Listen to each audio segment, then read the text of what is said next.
When it comes to using our credit cards, there's a right way to do it and there's a less optimal way to do it.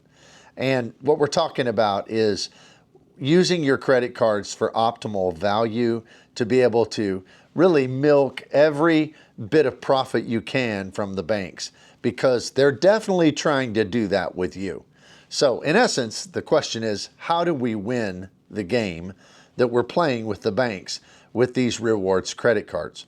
So today I'm going to talk to you about 7 things that should be considered for maximizing value with our credit cards. So these are my 7 tips on how to get maximum value as you play this game and try to beat the banks. So if you would hit the like and subscribe button, thank you for being here, and let's look at it together.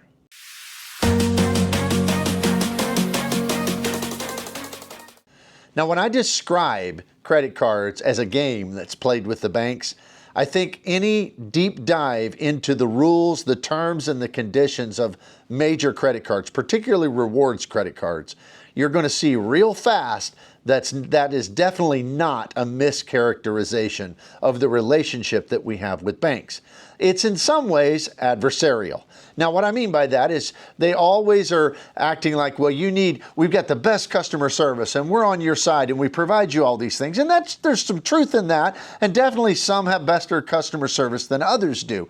But when it comes down to it, the banks are wanting more of our money, and we, as people who are trying to maximize credit card rewards, are wanting more of theirs. And so it's an adversarial type of relationship.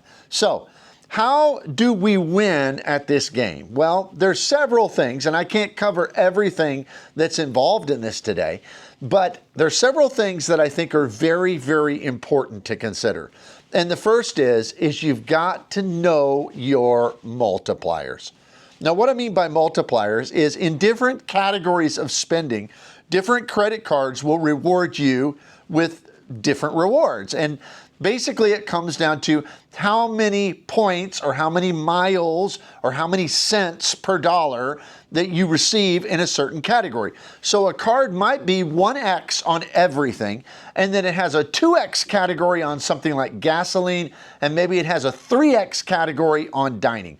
Well, that means when you use that card at a restaurant, you're getting 3 times as much value from the credit card company, from the bank, as you are when you use it for something that's just a general category.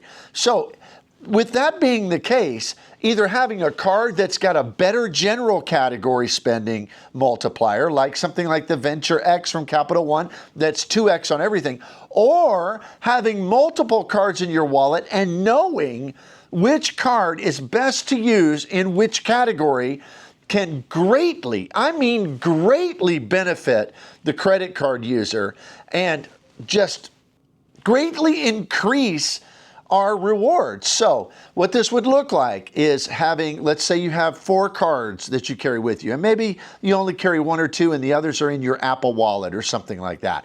Then when you go to a merchant and you know, oh, this is a grocery store. This is the card I use for grocery stores because I get maximum value. And then you go dining. This is the card I use for dining because I get a higher multiplier in that category. So there's no way to get around the fact that a person who cares about multipliers and who thinks about it and is kind of puts some strategizing into it is going to come out ahead over the person who just uses a card, doesn't even think about it, and just uses it for every single purchase. So multipliers are very important. The second thing is to expand your rewards through both shopping portals and the restaurant programs that are often available through credit card companies or through airlines, hotel chains, things like that. So what I mean by that is there are some situations where if you're ordering something online, you can go through an online portal like, say, Rakuten. And with Rakuten, you can either earn cashback or American Express membership reward points.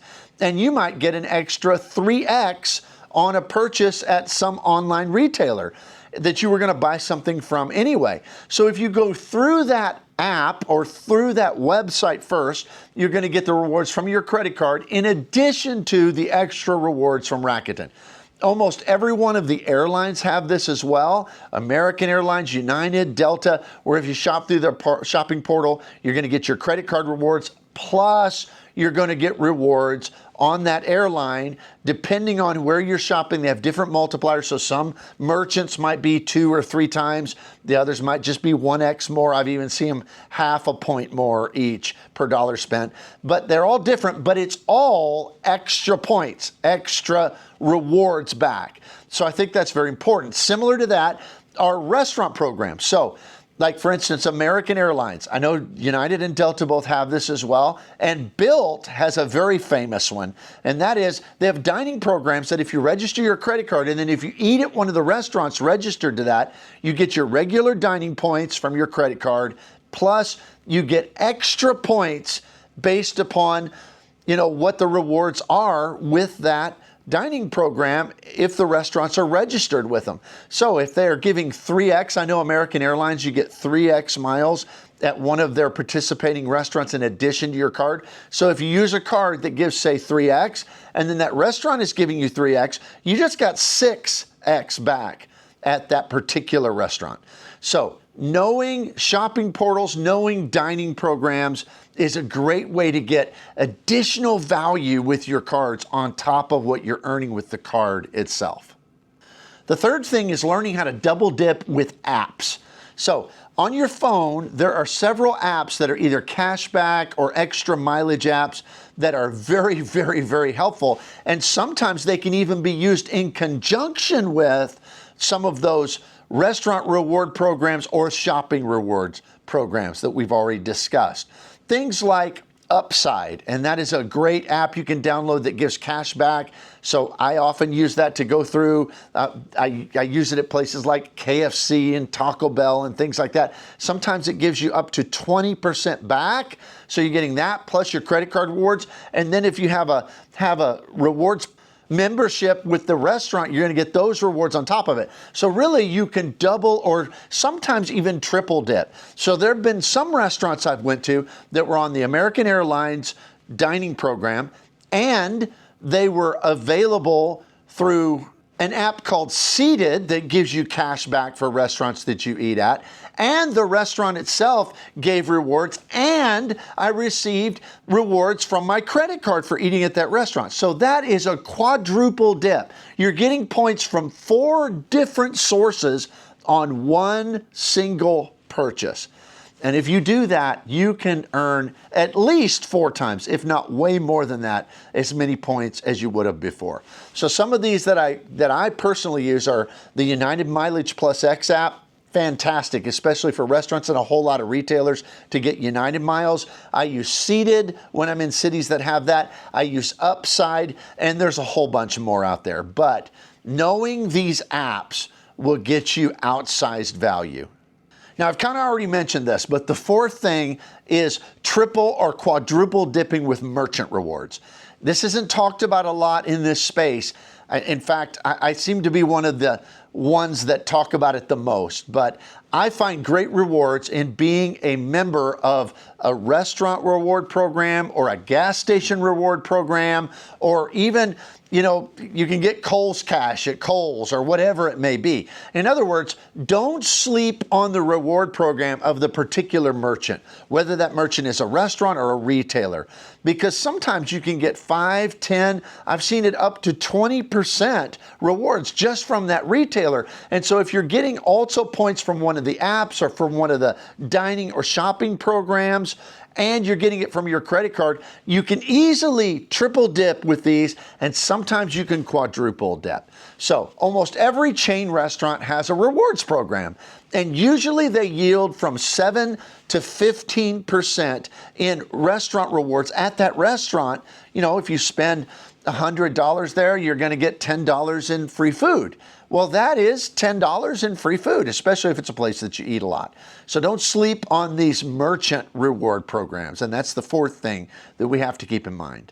The fifth thing that you have to be aware of if you're going to win at this game is you've got to know about foreign transaction fees. So if you're overseas, if you travel overseas, and hopefully you will, because I mean, that's kind of what this is all about, especially with travel rewards credit cards. It's about getting the points to be able to travel in a better way, in a cheaper way, and ultimately to have aspirational type of trips. So when you're doing that, you're going to sometimes be outside the United States. And if you do, it is very, very, very important that you know about foreign transaction fees and that you know which cards to use outside of the United States and which ones to leave at home in the drawer.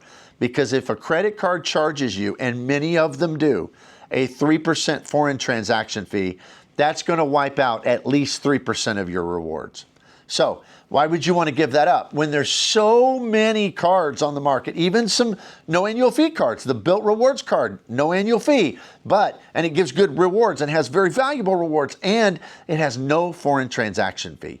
So just make sure, double check. If you have to, look it up on Google, Google your card and say, does this have a foreign transaction fee? If you can't find that out, just call the company real quick and ask them. Because if you pay that 3% foreign transaction fee, it's going to negate your rewards real fast. You've got to keep that in mind. The sixth thing that I think is very important, this tip is kind of more advanced, but I think it can really, really, really explode your rewards in this credit card world. And that is, be conscious of and seek out both retention bonuses and upgrade offers. Now, what these are is a retention bonus is when your card's annual fee comes due. It's usually on annual fee cards, not in every case, but most of the time. And if you don't really use the card a lot, you maybe don't want to pay that annual fee and you're thinking about canceling the card. Well, you can call the company. This works really good with American Express. Some people have success with Citi. Some people have had success with Chase. Others, it's much more difficult. So you can Google which companies, are easier to do this with, or you can just try it. It does not hurt to ask. But what you do is you let them know, you ask them either through the chat feature on the app, or you call in and say, are there any retention offers for me to keep this card? I'm considering canceling. And sometimes they will offer you something to keep the card, either points and miles or a discount on your annual fee, or sometimes they'll even wipe out the annual fee altogether. So that is a great way to get extra points and to reduce your out-of-pocket costs. Now, similarly to that, it's important that you consider upgrade offers. So if you have a lower level card, now these happen more with American Express than any other company, it seems like, at least in my own experience. But if you have a lower level card, like for, let's say, the American Express Green Card, sometimes if you're really in good standing with them, they will send you an offer and say, hey, upgrade your green card to the gold card or to the platinum card. And if you do so and spend $2,000 in, say, 3 months, then we will give you a 50,000 point upgrade offer. So you can sometimes play this by upgrading, and then when the time comes, downgrade, and then upgrade again, gain more points, and you don't even have to sign up for new cards. So it is a fantastic way, sometimes, depending on if it works in your setup and in your situation, it can be a great way to get way more points for a card the cards that you can find use for in your wallet. And the last thing, number 7, and this is the most advanced tip on this list, but for the right person who is managing it all in the right way, transfer bonuses can be that extra boost that is so powerful. Now, what these are is some of the transferable currency banks, Chase, American Express, Capital One, Citi, perhaps even Wells Fargo. I'm not deep in their system, so I don't know, but I would assume they will do this. If they're not now, then in the future. But they will sometimes offer transfer bonuses to their partners. So if you wanted to transfer points over to Air Canada, and there is a bonus, if you transfer, if it's a 20% bonus and you transfer 1,000 points, you're going to get 1,200 points instead. So right away, immediately, your points just gain more value. Now, the downside to this is you can have points stranded in those programs, and if you're not keeping close track, sometimes they expire. So at times with different programs, you can do certain things to keep them alive, like transfer more points in within a certain period of time, stuff like that. So what I'm telling you is that this takes work to manage, okay? And you kind of, for people who aren't going to really put in the effort to manage it, then they're going to have to know what they're going to spend those points on before they use the transfer bonus. But if you manage it correctly, you can get a lot, I mean 20, 30, 40% extra of extra points just by moving the points from one to the other. Remember, you can't ever move them back. So you need to know what you're doing when you do this. That's why I say this is an advanced tip and strategy. But wow, 20, 30, 40% bonus for doing nothing, just overnight. Your points, moving them from one program to another, just are worth more than they were before. And I think it's a fantastic way, if a person manages it correctly, to get outsized value and to get great, great points boosts. All right, well, that's my 7 tips I have for how to maximize your value with your credit cards. Now, as I said at the very beginning, the banks, they have an objective in this, and you can't fault them. They're a business. I'm not trying to in any way disparage them in this, but the banks, they want you to pay interest. They want you to pay a late fee. They want you to use the 1x multiplier instead of the 4x multiplier, because that's how they make money for their shareholders. And we all get that. So on our end of this game, what we want is to never pay interest. What we want is to get the best value and to never have any extra fees and to get most of our annual fees back in credits and to actually be able to use those credits. And we want to be able to use the best multipliers. So hopefully these 7 tips will help you to be able to win, to move forward, and to maximize your value with your credit cards. Please hit the like and subscribe button. Also consider my channel membership. It's $2.99 a month. You can cancel anytime. I have dedicated videos for channel members, and I release my videos early. So you can look at that below. But thank you for being here, and I'll see you here next time.